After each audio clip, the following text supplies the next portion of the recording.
वृश्चिक लगन के आपके चार्ट में अगर राहु और शुक्र का कंजक्शन आपके सप्तम भाव में बन रहा है तो ये कंजक्शन से आपको क्या प्रभाव देखने को मिल सकते हैं। देखिए, यहाँ शुक्र अपने स्वयं के घर में स्थित होंगे और इनके साथ राहु होंगे। तो राहु यहाँ और भी ज्यादा अच्छे से मल्टीप्लाई कर सकेंगे शुक्र से रिलेटेड जो भी कारकत्व है उसको। ऐसे में शुक्र आपके चार्ट में 12वें घर को भी रिप्रेजेंट करते हैं। तो मैरिज के हिसाब से तो ये कंजक्शन आपके लिए उतना अच्छा साबित होगा नहीं, क्योंकि आपका पार्टनर से बहुत ज्यादा अटैचमेंट रहेगा। इवन पार्टनर से जिस प्रकार की आपकी अपेक्षाएं होंगी वो पूरी नहीं होंगी। ऐसे में आपका पार्टनर आपके साथ काफी ज्यादा चीट कर सकता है, वो आपको गलत तरीके से कहीं ना कहीं फायदा उठा सकता है, आर्थिक रूप से नुकसान कर सकता है, या इवन वो आपको रिलेशनशिप में धोखा दे सकता है। आपका जो पार्टनर होगा उसके बहुत ज्यादा अट्रैक्टिव होने के चांसेस हैं। साथ साथ में वो जिस प्रकार का पर्सन आपकी मैरिज से पहले होगा, मैरिज के बाद में वो एक बहुत ही डिफरेंट पर्सन होगा जो बिल्कुल अपने विचारों को एकदम से बदल देगा। यहाँ पे अब आपका, क्योंकि शुक्र 12वें घर का लॉर्ड भी है, इसलिए मैरिज होने के बाद कुछ फॉरेन कनेक्शन देखने को मिल सकता है। या तो जैसे फॉरेन में सेटलमेंट हो या फिर विदेश यात्रा हो। शुक्र यहाँ है तो आपका जो पार्टनर है वो फाइनेंशियली आपको डैमेज कर सकता है, आपको फाइनेंशियली कहीं ना कहीं चीट कर सकता है। साथ में हो सकता है आपका जो पार्टनर है वो आपसे पैसे मांगे, या वो आपको किसी भी गलत तरीके से ब्लेम करे। शुक्र यहाँ है तो अब पुरुषों के केस में अगर देखा जाए तो उनको बहुत ही ज्यादा अट्रैक्टिव पार्टनर मिलता है कभी कभी।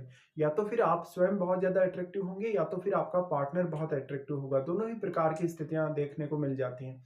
तो ऐसी स्थिति में आप इस तरीके से जज कर सकते हैं कि जिस भी पार्टनर को आप अपनी लाइफ में चुन रहे हैं, कहीं ना कहीं यहाँ आप राहु को फॉलो करने की कोशिश कभी ना करें। अगर आप जितना ज्यादा राहु को फॉलो करेंगे यहाँ आपका रिस्क उतना ही ज्यादा बढ़ेगा।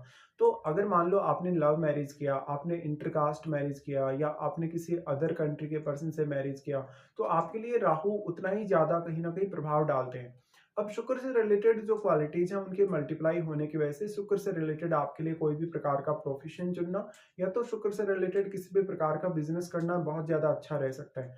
लेकिन आपको ये आभास नहीं हो सकेगा, वास्तव में आप स्वयं बहुत ज्यादा अट्रैक्टिव होंगे या पर्सनैलिटी वाइज आप बहुत ज्यादा अच्छे होंगे, लेकिन आपके लगन में केतु स्थित है। केतु के होते हुए वास्तव में आप स्वयं को समझ नहीं पाएंगे। यहाँ पे राहु आपको बार बार रिलेशनशिप को लेकर इल्यूजन क्रिएट करेगा। तो पुरुष का चार्ट होने के केस में जिस भी स्त्री से आप मैरिज करने जा रहे हैं वो स्त्री एकदम से आपका साथ छोड़ सकती है, या वो कहीं ना कहीं आपको आर्थिक रूप से नुकसान पहुंचा सकती है। यहाँ पे आपका मैरिज से पहले भी और मैरिज के बाद भी किसी ना किसी से फ्रेंडशिप या अफेयर होने के चांसेस भी काफी ज्यादा स्ट्रांग होंगे। इसके साथ साथ आपको अन्य ग्रहों के प्रभाव को भी देखना होगा। वैसे यहाँ तो शुक्र सप्तमें स्वयं ही है, लेकिन राहु और शुक्र के साथ यहाँ कोई अन्य ग्रह स्थित हो सकता है जो आपके चार्ट में किसी न किसी भाव को रिप्रेजेंट करेगा अवश्य ही। तो जो भी प्लेनेट यहाँ है वो प्लेनेट को लेके आपकी अपेक्षाएं और भी ज्यादा तीव्र होंगी। अगर वो एक फायरी प्लेनेट है जो कि राहु और शुक्र के साथ मित्रवत नहीं होगा, तो उस केस में आपका पार्टनर के साथ लड़ाई झगड़ा होना, विवाद होना, या कहीं ना कहीं एक दूसरे से जो एक्सपेक्टेशंस है उनका पूरा नहीं होना, ये हो सकता है। यहाँ पे अगर आपका विदेश सेटलमेंट होता है, इवन कभी कभी मैरिज से पहले भी विदेश सेटलमेंट देखने को मिल सकता है। तो विदेश सेटल अगर आप होते हैं तो आप इंडिविजुअली कहीं ना कहीं बहुत ज्यादा सक्षम हो या आत्मनिर्भर हो पूरे तरीके से, तभी आपको ज्यादा फायदा रहेगा। राहु और शुक्र का ये कंजक्शन आपको काफी ज्यादा फेम देगा, लेकिन आपको लोग कभी कभी बहुत गलत तरीके से भी जज करेंगे, जैसे बहुत कैरेक्टर लेस आपको देखेंगे, या वो कहीं ना कहीं मैरिज के हिसाब से आपको बहुत ही गलत तरीके से कहीं ना कहीं जज करेंगे। ऐसी कंडीशन में यहाँ जो भी प्लेनेट है राहु और शुक्र के साथ, वो प्लेनेट को लेके आपको अपेक्षाएं काफी ज्यादा होंगी, उसका कारकत्व काफी ज्यादा बढ़ेगा। ऐसे में वो प्लेनेट आपके चार्ट में जिन जिन भावों का स्वामी है या जिन भावों को वो रिप्रेजेंट कर रहा है, उन भावों को लेके भी आप उतने ही ज्यादा ऑब्सेस्ड होंगे। तो ऐसे में आपका जो पार्टनर है वो बहुत ज्यादा धनी हो सकता है, बहुत ही ज्यादा अट्रैक्टिव हो सकता है, या उसमें कलात्मक गुण बहुत ज्यादा हो सकते हैं, बट वो उस वे में आपका साथ देगा नहीं जिस वे में आप चाह रहे हैं। तो यहाँ इजीली आप राहु के इल्यूजन में आ जाते हैं। अब आपके चार्ट में चंद्रमा का भी बहुत स्ट्रांग होना जरूरी है, और आपके लग्नेश का भी, क्योंकि लगन में आपके केतु स्थित हैं, तो जो लगन का एनर्जी है सारा का सारा एनर्जी केतु ऑब्जर्व कर रहे हैं, इसलिए आपको कॉन्फिडेंस में कमी आएगी। इसके साथ साथ आप अक्सर अपने पार्टनर को लेके काफी फ्रस्ट्रेट होंगे, इवन उसके साथ विवाद करने, लड़ाई झगड़ा करने को देखेंगे। ऐसे में आपके पूरा का पूरा जो लाइफ है वो काफी खराब हो सकता है, या आपका जो परफॉर्मेंस है अपने करियर में या अपने आर्थिक मुद्दों पर वो बहुत ही ज़्यादा प्रॉब्लमेटिक हो सकता है। अब यहाँ पे अन्य जो भी प्लैनेट्स का प्रभाव है, चाहे दृष्टि संबंध है, चाहे युति है, उन प्लैनेट्स का संबंध अगर राहु और शुक्र के साथ अगर बहुत ज़्यादा अच्छा है या बहुत ज़्यादा फ्रेंडली है, तभी आपको कुछ फ़ायदे मिल सकते हैं। लेकिन मोस्टली इस कंजक्शन का फ़ायदा आपके पार्टनर को ज़्यादा मिलता है आपकी तुलना में। अब आपको इसमें महादशा का रोल भी देखना होगा। अगर मान लो आपको राहु की महादशा हो, शुक्र की महादशा हो, तो ये जो रिजल्ट्स होंगे उनके बहुत ज़्यादा स्ट्रांगली आपके सामने आने के चांसेस होंगे। यहाँ पे अब क्योंकि शुक्र 12वें घर के लॉर्ड हैं, तो आपका जो पार्टनर होगा उसकी एक्सपेक्टेशन भी काफ़ी ज़्यादा होंगी। इवन आपके पार्टनर का पहले से कुछ फॉरेन कनेक्शन या उनका फॉरेन में सेटलमेंट हो सकता है। तो आप यहाँ राहु का जो कहीं न कहीं आप फ़ॉलो करते हैं चीज़ों को, उसको जितना ज़्यादा अवॉइड कर सकें आपके लिए उतना ही बेटर होगा। ऐसा जो पुरुष होगा उसका मैरिज से पहले बहुत सारे अफेयर रहे हो सकते हैं, या मैरिज के बाद भी वो अपने पार्टनर से सैटिस्फाई नहीं होगा, तो वो किसी न किसी अन्य की तरफ अट्रैक्ट होगा। और अगर इसमें राहु की महादशा अगर आपको आ जाए, शुक्र की महादशा अगर आपको आ जाए, तब इसके चांसेस और भी ज़्यादा स्ट्रांगली बढ़ जाएँगे। स्त्रियों के केस में देखा जाए तो स्त्रियों के साथ भी लगभग सिमिलर तरीके से राहु और शुक्र बिहेव करेगा, बट उनके केस में उनका जो अट्रैक्शन है वो और ज़्यादा होने के चांसेस होंगे। उनका जो पर्सनैलिटी है वो और ज़्यादा होने के चांसेस होंगे। लेकिन आपका पार्टनर फिर भी आपको चीट करेगा। इवन बहुत ज़्यादा गलत प्रवृत्ति वाले लड़के या गलत संगत वाले लड़कों के साथ आपका कनेक्शन हो सकता है इस वजह से। और आप अपने पार्टनर के आने के बाद आपको ऐसा लग सकता है कि आपकी लाइफ एकदम से बदल जाएगी, या लाइफ में कोई बहुत बड़ा चेंज आपको आ जाएगा। तो इस प्रकार के जो सपने हैं वो आपको राहु दिखाता है। तो आपको एकदम से राहु यहाँ इल्यूजन क्रिएट करेगा। अगर हम इनकी दृष्टियों के हिसाब से बात करें, तो आपको अगर आत्मनिर्भर होना है, या ऑलरेडी अगर आप आत्मनिर्भर हैं, तभी आप ज़्यादातर सक्सेस हासिल कर सकते हैं राहु कंजंक्शन में होते हुए यहाँ पे शुक्र के साथ। ऐसी कंडीशन में राहु का प्रभाव आपके सबसे पहले 11th हाउस पे होगा।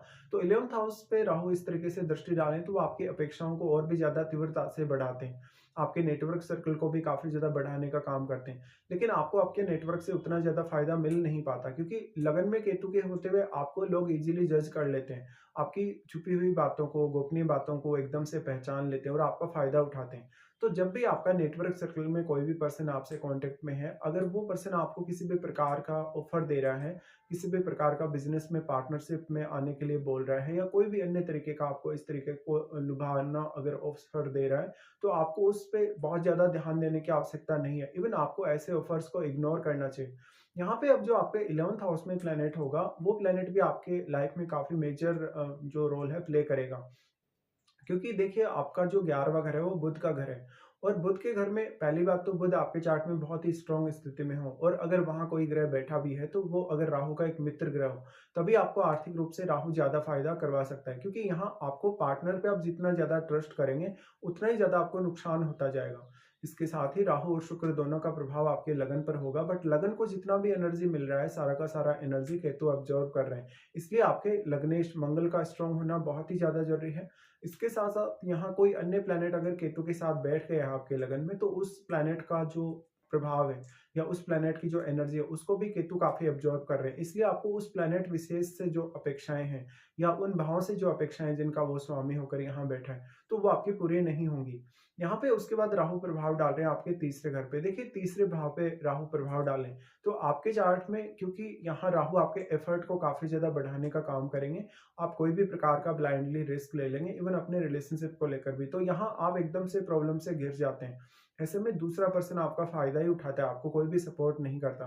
लेकिन एक्चुअल में आप में जिस प्रकार की योग्यता है, जिस प्रकार का टैलेंट है, जिस प्रकार की आपकी नेम फेम है, वो सब आप महसूस इसलिए नहीं कर पाते क्योंकि लगन का सारा क्वालिटी जो है, या लगन का सारा जो एनर्जी है, वो केतु ने ले लिया। अब राहु का जो थर्ड हाउस पे प्रभाव होगा, तो आप कोई ऐसा डिसीजन अगर लाइफ में लेंगे, बहुत ज़्यादा बड़ा कोई रिस्की काम करेंगे, या कोई बहुत बड़ा फैसला अगर लाइफ में लेंगे, तो वो फैसला भी आपके उतने फेवर में नहीं काम करता। हालाँकि राहु थर्ड हाउस पे अपना प्रभाव डाल रहे हैं, तो आपको काफ़ी एनर्जेटिक बनाए रखेंगे। आप हमेशा कभी भी अपना धैर्य नहीं खोएँगे, और कभी भी यहाँ पर अगर आपका चंद्रमा पीड़ित नहीं है चार्ट में, चंद्रमा अगर बहुत ही अच्छे तरीके से आपके चार्ट में प्लेस्ड है, तो फिर भी आप लाइफ में काफ़ी एफर्ट करेंगे, और जो कुछ भी आपको अचीव करना है, उसकी तरफ आप काफ़ी तेज़ी से आगे बढ़ेंगे।